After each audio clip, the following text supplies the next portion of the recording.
Sa headlines kan mga barata ka 126 na taon kang pagkagadan kang 15 Bicolanong martir pinaggirumdum sa syudad kang Naga. Sarong bakery sa Naga narespondihan kang Bureau of Fire as in fire volunteers kasubanggi. Huli sa makusog na pag-uuran, mga LGU sa Camarines Sur nagsuspindi kang laog sa klase as in sa trabaho ngunyan aldaw.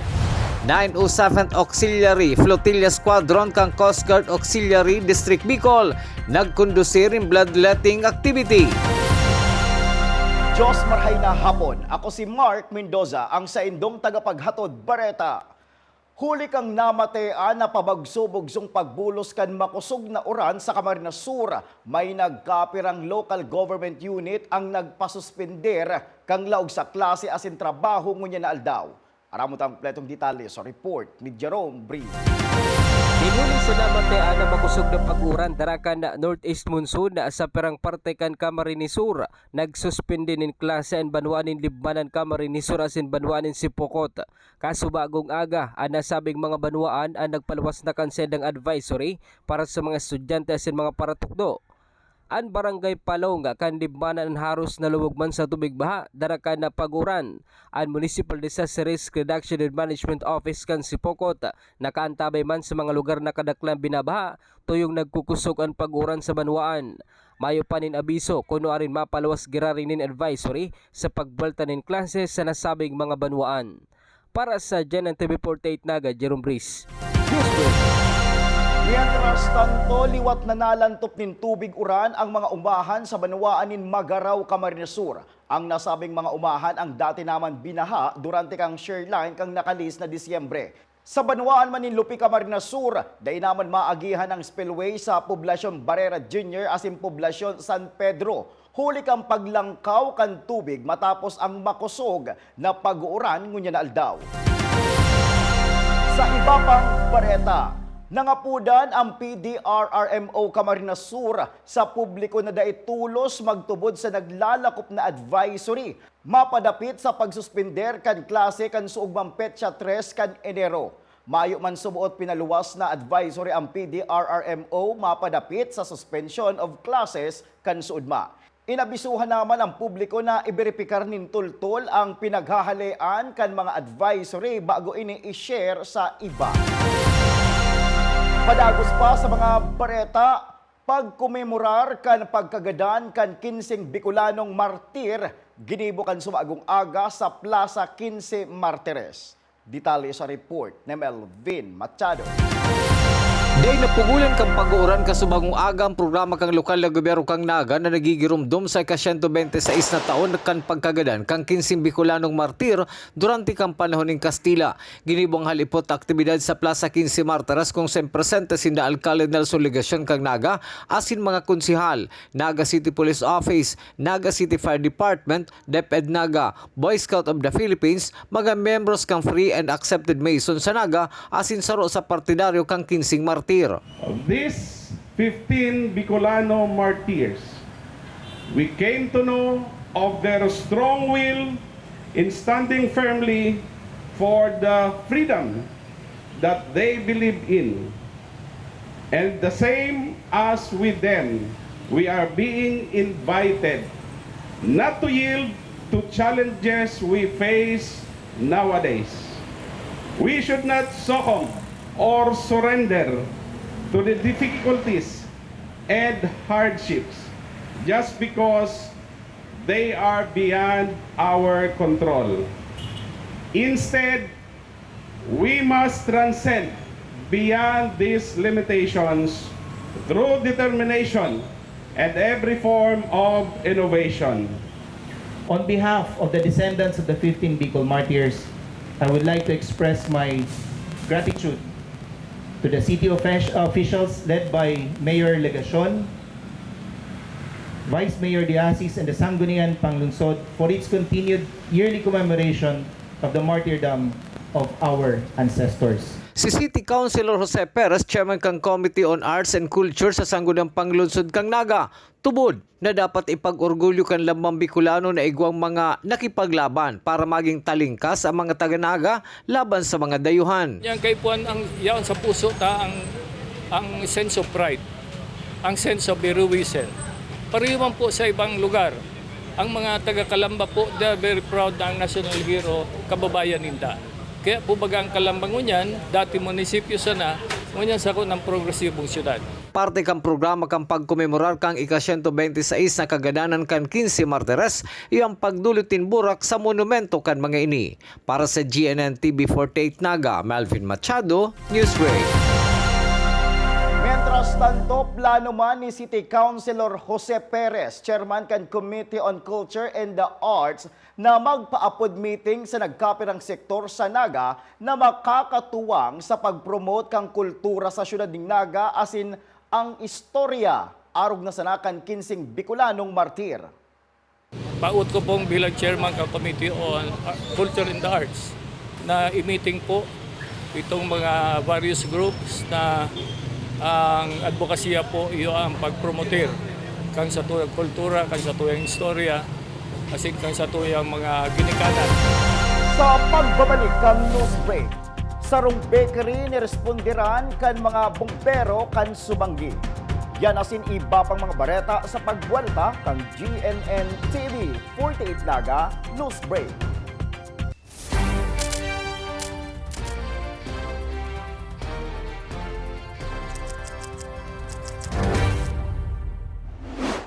Mas pinalinaw, mas pinalakas, mas pinalawak. Ang GNN TV 48 Naga, digital na! Kung ang inyong TV sets ay digital ready na, pindutin ang scan o search channel button at makikita ang GNN TV Channel 48. Maaaring gumamit ng indoor o outdoor antenna para sa mas klarong panonood. Ganito rin ang gagawin kung kayo ay gumagamit ng digital box. Sa mga susunod na araw, asahan ang mga programang malapit sa puso ng mga Bicolano. Flight attendants, prepare for takeoff, please.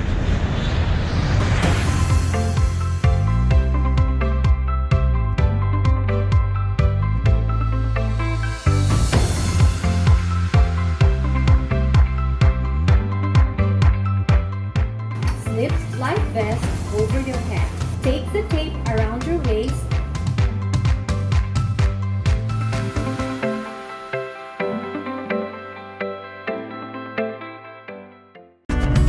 Sa oras ng sakuna, isa sa mga kailangan natin sa ating tahanan ay isang gubag. Ang isang gubag ay naglalaman ng tubig, mga dilata at biscuits upang hindi tayo magutom,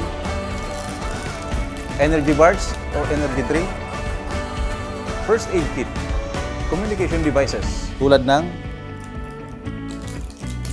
flashlights at batteries, whistles o pito, portable radio at extra cellphone. Mas mabuti kung meron tayong prepaid load guard. Tools tulad ng Swiss knife at gunting. Maaari din tayo magdagdag ng lubid. At huwag natin kakalimutan ang hygiene kit na naglalaman ng sabon, tissue, toothpaste, toothbrush at face mask. Sa lahat ng oras, laging bukas nakahanda ang aming tanggapan. Tandaan, ang Bicolanong alerto, pirming protektado.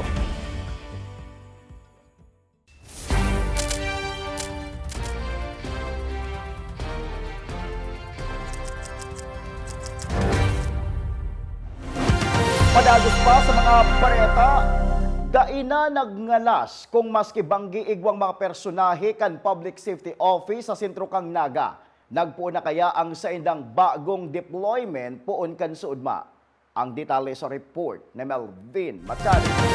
Nagpuon na ang bagong schedule sa deployment ng mga personay kang Public Safety Office. Ang enot alas 6 aga hasta alas 2 hapon. Susundan ini kang alas 2 hasta alas 10 banggi na deployment. Asin alas 10 hasta alas 6 pagkaaga. Susuki Public Safety Office Head Rene Gumba, sakop ka na sabing schedule ang traffic management, ordinance enforcement asin communication and emergency services. Ang maapektuhan kaning maray ang security.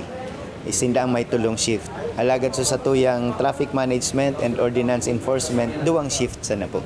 hapon alas 10 ning aga hanggang alas 10 ning banggi ang satuyang presensya sa mga tinampo. Ang pagbabago sa deployment schedule ang may katuyuhan na marespondihan ng mga pangyayari daw abanggi, katuwang ang Naga City Police Office. Actually, mayo na po kayang pinipiling oras so mga challenges ta sa traffic management. So importante na alerto so mga pag-iribata and so visibility sa presensya yaon kaibanan ang satuyang mga kapulisan. So Naga City Police Office tabi. Nangapudan pa sigumba sa mga taga-Naga na ipasiguro ang sedang sadiri, asin mga propiedad, asin gibuhon ang syudad kang Naga na salbado, asin maugma. Para sa GNN TV 48 Naga, Melvin Machado, Newsbreak. Sa satuyang police report, sarong bakery pinagrespondihan kan mga bombero sa siyudad ng Naga huli kang report na nasusulo ini. Aramon taman ang kompletong detalye sa report ni Jerome Breeze. Tulos na agapan kan mga personahe kan Bureau of Fire Protection Naga asin na China Putong Fire Brigade ang pagkrear kuta ning kalayo sa sarong bakery sa kasentrohan kan Naga Kasudma. Sigon kay SFO1 na Don Pomposo, ang investigador kan BFP Naga, mayo man na sindang naabutan na open flame sa lugar, asin mayo man ninada niya ranin huli sa tulos kay nga pagresponde. Actually po, dikit na po siyang mag-turn into open flame. Pero nanggad po nakuyan man na nagkaaragapan kay itong mga empleyado tang bakery and then di may manahayaan na magbungkaras kasi dakol kaming nag-respond dito man tulos na mga firefighters. Paliwanag kay ni na posibleng day nalinigan in tultol ang chimenea kan nasabi nga bakery kaya nagtipo na naso sa mismo nga bakery na ikinaalarma kan mga tao. Sa nagkaigwa po ning alarma duman sa lado po kang parte kang mga pagtaraid na structures duman, buildings and mga tao duman sa kasentruhan dahil po duman sa aso na dahil po nagkakaluwas sa chimney ito po ang chimney po iyan itong luwasan kang aso ngunyan nabablock siya katong uran mas makusog na si uran duman sa luwasan kang aso plus mahibog na po kaya si uring duman sa chimney sa laog so garuman po iyan ugat na day na nakakadaloy si dugo kasi iguana ning mga nag-obstruct duman sa luwasan. So mas makusog pa si uran, ang tendency po mag-backflow. Ngunyan nagkataon pa po under repair pa itong sa indang exhaust fan. Ang exhaust fan naman po iyon ang nagtatabang para talaga mayong aso duman sa kusina ninda. Pangapuda na sana kan opisyal sa gabos ng mga establishmento sa Naga naman tiniro na malinig ang senda nga chimenea tanganing maiwasan ang mga siring na insidente. Sa mga may business po na bakery or bake shop na igwa po ning chimney dapat po permitang nililinigan ang satuyang chimney ta overtime po sa paglipas ka mga aldaw naghihibog po ang uring sa laog kang sa laog po kang chimney na iyan po pwede po yan magbaga and iyan po pwede nang pagpo na ning kalayo kasi ang aso data man ay healing pero po iyan aso igwa po yan yung kaibang oil na iyong nadukot duman sa laog kang chimney. So itong oil na to sige lang kung dagdag ka to sige lang dagdag hanggang magtagas uring na po siya. So ang uring nagbabaga and then ang uring po makalayo yan. Para sa GNN TV 48 Naga, Jerome Breeze, Newsbreak.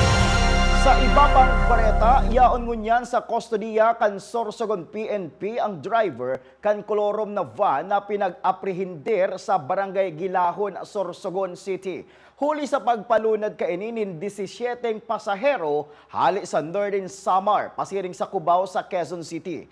Pinurbaran pa kan driver na magsuhol ng 3,000 pesos sa operatiba kan Land Transportation Office na pinag-ipit sa dokumento na itinao sa mga taga-LTO. Ang kampanyang ini kan LTO Bicol ang parte kang sa idang Oplan Ligtas Biyaheng Pasko 2022. Padagos pa sa mga bareta, Philippine Coast Guard Auxiliary nagkondusir ngunya na aldaw ni bloodletting activity. Aramon taban ng kumpletong detalye sa report ni Melvin Machado.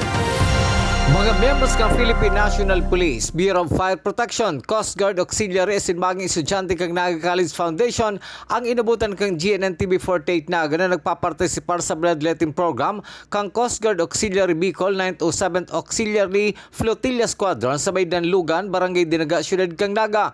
Susuki Coast Guard Auxiliary Commander Eduardo Distura, parte ini kang sa edang dugo mo, buhay ko bloodletting program, ngunya na enot na bulan kang taon 2023. Bali, igwa na pong nainot nga ni si PNP, nagalat po kami kang Bureau of Fire, saka ito pong ibang mga willing na mag-donate digdi sa kasamuya pong Coast Guard Auxiliary.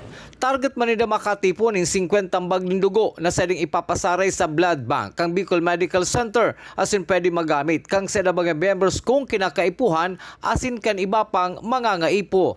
Bali, sa BMC po, diretso po yan sa BMC. Kung sakasakali man po kaya, lalo na sa grupo mi, sa auxiliaries, na kung sasay man po ang mga ipo, at least po may makukuhanan po kami. Mientras tanto, sa masunod na mga bulan, makondusir giraray ng bloodletting activity ang Coast Guard Auxiliary 907 Flotilla Squadron. Para sa GNN TV48 Naga, Melvin Machado, Newsbreak. Asin yan ang katiripunan kan mga bareta ngunya na aldaw. Day malingaw na bisitahon ang samayang official Facebook fanpage asin ilike ang GNN TV48 Naga para permitang updated sa mga bareta asin istoryang bida ang Bicolano. Liwat ako po si Mark Mendoza. Digdisa na yan sa GNN TV48 Naga News Break.